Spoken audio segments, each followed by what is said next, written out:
हम अरे अपन मोबाइल में जी अपन मोबाइल में अरे नाचाए बलमुआ कि नाचाए कंवरिया खेसारी से ये गीत के सुनाए में करा आगे बुलेट जी तैयार रखे तनिया साहब आई वही गीत से स्वागत रही जौना गीत के आप सब आशीर्वाद प्यार दुलार देहनी हिट कटनी और वही पर बोल बमाई कहाँ गए लड़का भैया कमालू भैया के होती कहाँ गए बबुआ वो कहाँ गए जौन आए हम कहाँ गए सादर प्रणाम बा प्रमोद परदेसी भैया के हमेशा आशीर्वाद यहाँ के मिलत रहेला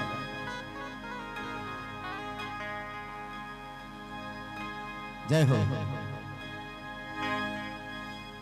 कि आइल सावन के पावन महीना जी कि हमरा साथे रौरा जल्दी चली ना जी भीड़ भागलपुर में लागल अपार अरे आशीर्वाद आप सब देहनी है गीत सावन में आ रहा बा भी रिलीज नहीं है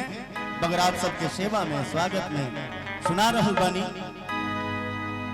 कि भीड़ भागलपुर में लागल अपार अरे ए जी बम लोग दूर बाबा अरे ए जी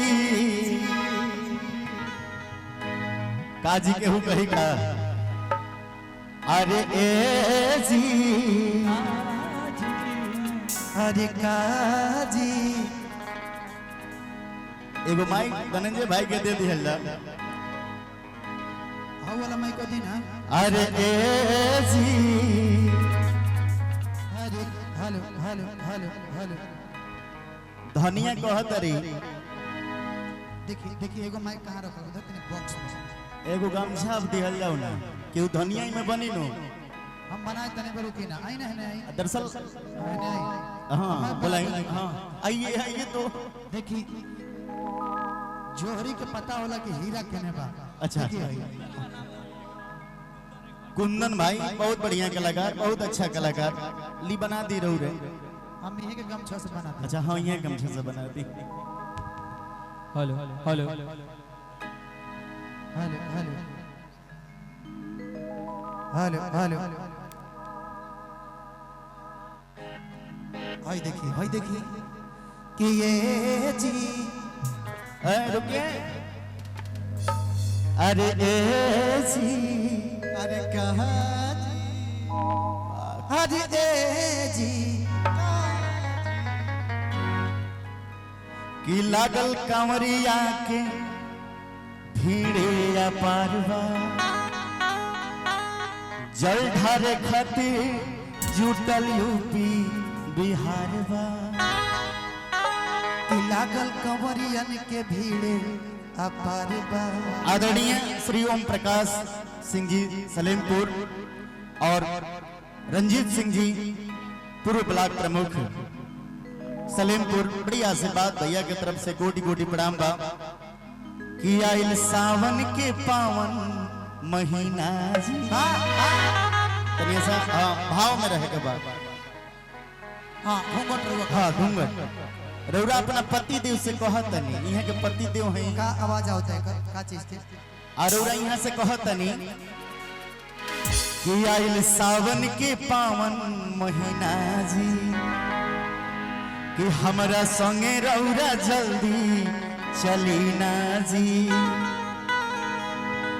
कि भागलपुर में लागल भीड़े अपार बा अरे ए जी ए जी बाबा पूजवैया हजार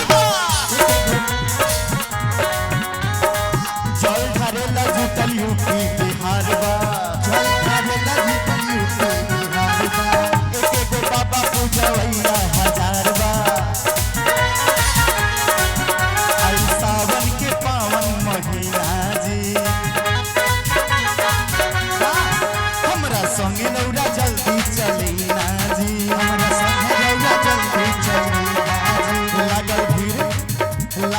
भागलपुर में भीड़ अपार बा।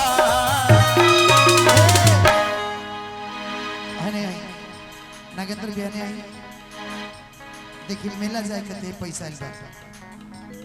गुप्ता भैया की तरफ से गुप्ता जी की तरफ से हाँ की लागल भागलपुर में भीड़ अपार बा। तो नाच के रौरा कि अरे ए जी काजी ए जी काजी एक एगो बाबा पूजवैया हजार बा। एक गो बाबा पूजवैया हजार बा चल धरेला तो यूपी बिहार बा। जय भारत देखाई के बिहार बा एक एगो बाबा पूजवैया हजार बा।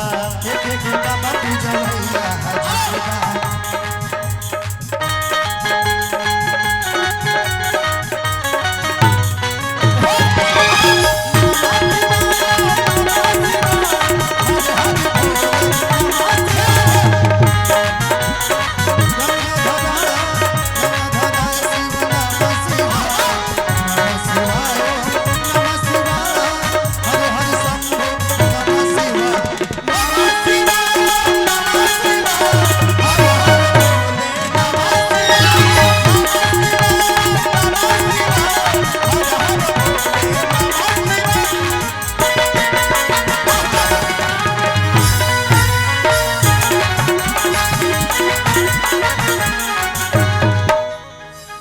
बाबा के दरबार में जी भी जाला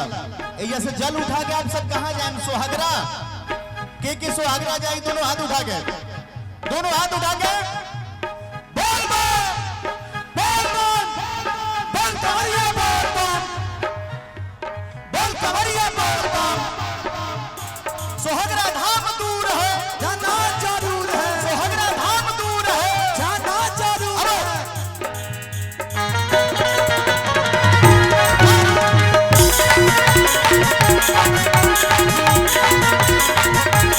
बाबा से जी जवन मांगेला बाबा के जरूर देंगे। धनंजय जी मंगनी के हे बाबा हमारे बाजत रहे कि हमारे के हिट करा दी। तो धनंजय शर्मा जी के महीना में 30 दिन होला मगर 40 को 45 को प्रोग्राम रहता रतियों खा रहता दिनों में रहता। हम कहनी कि हे बाबा 2022 में कोनो गाना हिट करवा दी। कौन बाजल एक गो दिल मंग भैया हजार बा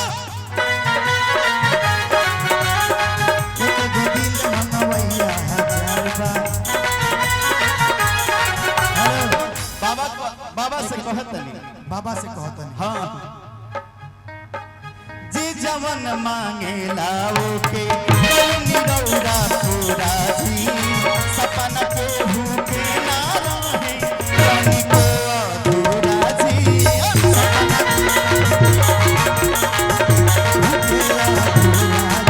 भक्त कहता रहे कि जी जवन मांगेला ओके रौरा पूरा करेंगे। तनी हमार तबीयत खराब बा ऐसे बहुत ज्यादा बल नहीं की लगाव काहे से कि हम बेल्टो लगौले बनी डांड हमार सरद गइल बा। अब बताई मगर बाबा के दरबार में भजन गावे खातिर उपस्थित बनी। हे उम्र में माने जिम करे वाला बा अब जाके उठावे के 15 किलो को उठा देनी 50 किलो के तो का होई माने हम हे उम्र अब में हमारा देखिए हम जिम करत नहीं तो ठीक लगता मैंने जिम कर लेते ही लोगता ये दादा हमारा से पुरानिया लोग जिम करला हम कहां पुरानिया भइल बनी। रहुआ पुशअप मारी बैठ के पुशअप भक्त कहले जे जमन मांगेला ओके निरौरा पूरा जी सपना के भूखे ना रहे कहीं को अधूरा जी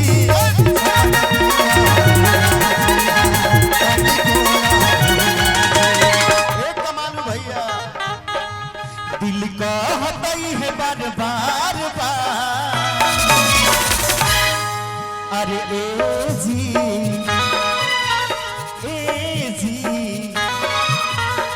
एक गो बाबा पूजा भैया हजार बा